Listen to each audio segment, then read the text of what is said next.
Welcome to Action Hour. Today we are going to be talking to the founders of Loving Farm Animal Sanctuary, Tracy and Bill.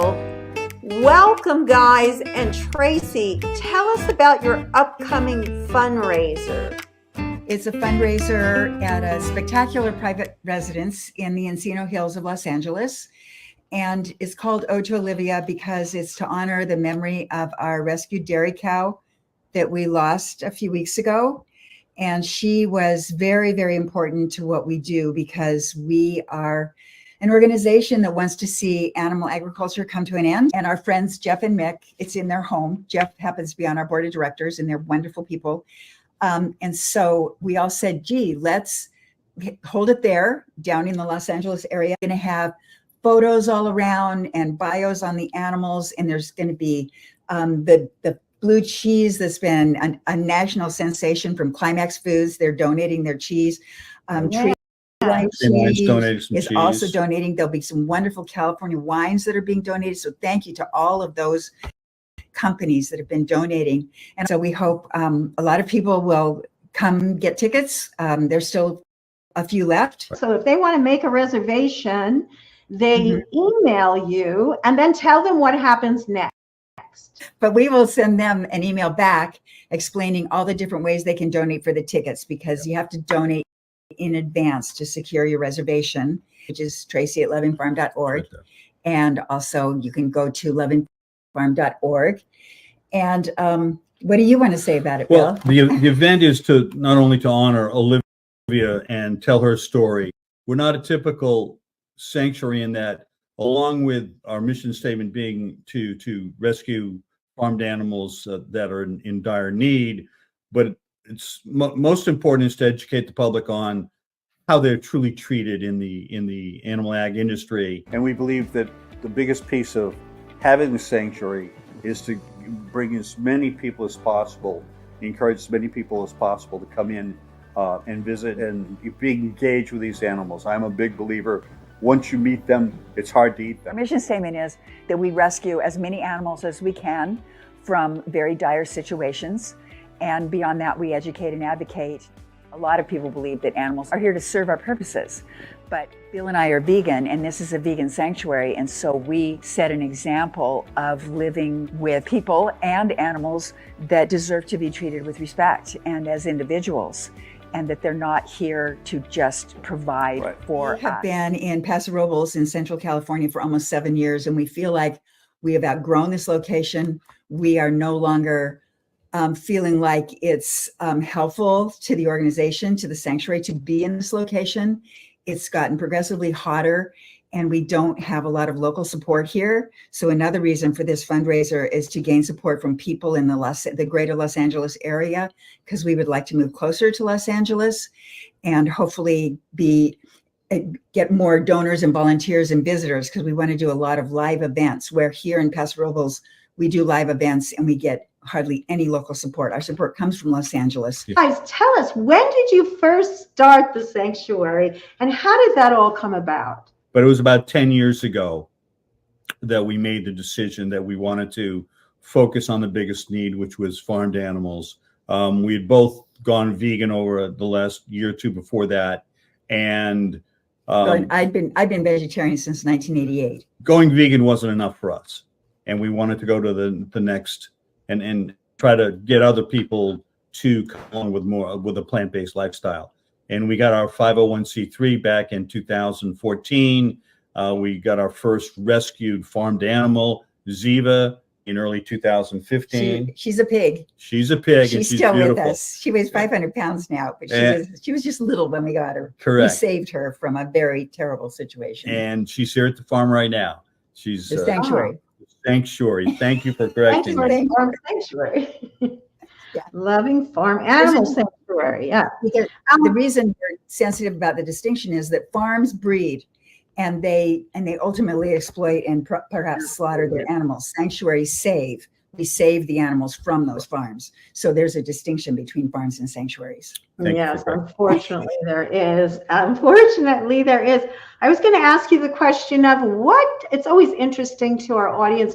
What did you guys do before you started the sanctuary? Yeah, I mean, I've been in corporate business forever. Sales executive in solar distribution, selling to he's minimizing it. He's a solar expert. Bill's an expert. Wow. He's retired from the solar industry, but he is an expert in solar. And great that you, Bill, that you have that background in business, because many sanctuaries, unfortunately, they come into it with, high expectations and maybe some expertise with the animals, but really struggle with the business side. And it's great that you guys have that. Sure. Having a business background is critical to be able. You've got to manage the sanctuary like a business. Mm-hmm. All right, you can't just hope for the best. And there's a saying: you have to do well in order to do good. So we definitely manage. We manage it like a business because that's the only way we're going to have the longevity that we want to do and make this our legacy. Here, but it's an uphill climb, and it's been an uphill climb for almost 7 years. So we'd like to get somewhere where we're more welcomed and where we're around people that are more like-minded. And we wish more locals would come, but the population base in the county is primarily animal ag. Well, yeah, but it's only like 250,000 people for the entire county.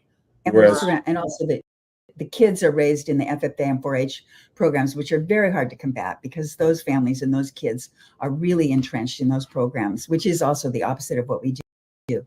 We have 8 animals here that were saved by children that were traumatized by the thought of them going to the fairs and being auctioned and going to slaughter. So we have 8 animals here for that reason, because there's some very brave kids out there that will go up against those programs. This doesn't run itself. It's not free. Right. We don't get tax dollars. We don't get subsidies. This is just what we do. And it's just through the goodness and generosity of a lot of people that Loving Farm Animal Sanctuary exists. We're the co-founders, but we depend on a large circle of people, a lot of whom we've never met. So one of the reasons we want to hold this event down in LA is we're actually going to meet some of the people that we've only known remotely, which will be very fun. We have a number of really wonderful people sponsoring us out of Southern Cal, and now we're getting a chance to meet them at the event because we're looking to move down into the Southern California area. Better weather, better water, and a greater population, so far easier for us to be able to touch and make an impact. So I just want to let everyone know that this will be streaming on Unchained TV, and you can download the app. It's absolutely free. Just go to watch.unchainedtv.com. If they can't, if you're too far away for them to go there and help, are there other ways that they can help you? Are you looking for help through social media, people that are really good with that, or people that can do other kinds of activities? Do you have any other needs you might want to mention? I think that we can always use a little more expertise in the technical support area. Grant writing. If anybody that's an expert in grant writing, and anybody that wants to get involved with helping us find and acquire grants, that would be really helpful. With that. One thing I do want to say that we average between 45 and 50 rescued animals here at any given time. Right now we have 47. We need more people just generally to understand that to make a better world, everybody needs to take a part in it. It takes a village. So living here, about the only time we get attention from the locals is when they want something from us, when they want us to take an animal, when they want us to help with an animal. But otherwise, they don't really acknowledge our existence. And that's very disappointing and disheartening because we could all be doing something. We could all be volunteering at a sanctuary, a shelter, a rescue. We could all be donating not only money, but time, spreading the word, going on social media, liking, commenting, sharing. All those things help. They help a brand or a message or an organization to get seen further and wider and better.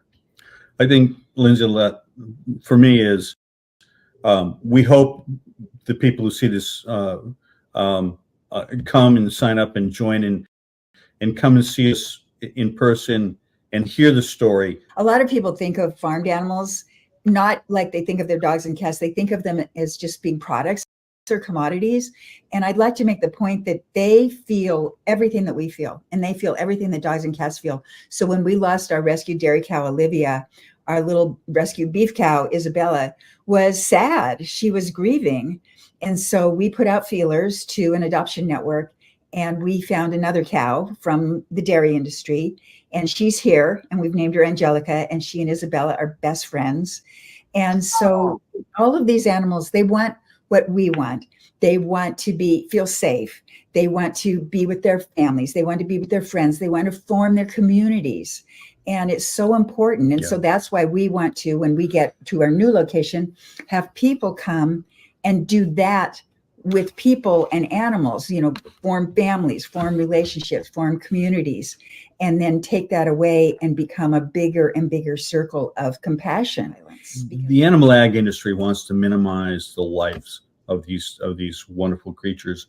And when you get a chance to spend time with them, each one has its own unique personality. Mm-hmm. The brothers and sisters and mothers and daughters of the pets we have, or these rescues we have, each one is unique. Mm-hmm. They all it's really nice how they blossom and have a very joyous life while they're here. And we're honored that we can give them that. And we're contacted almost every day from someone wanting us to take an animal. And there are certain parameters for why we would take an animal. And a lot of it has to do with space and manpower and funding. Thank you so much. And we want everyone to join us. Everyone's welcome, but there's only so much space, but everyone's invited. Hurry now. And the date is July 21st. Right. Mm-hmm. And it starts at what time? It's in the evening, right? 4 o'clock. 4 p.m. to 7 p.m. Mm-hmm. It'll be nice and cool. Okay, thanks for being on, and I'll see you there.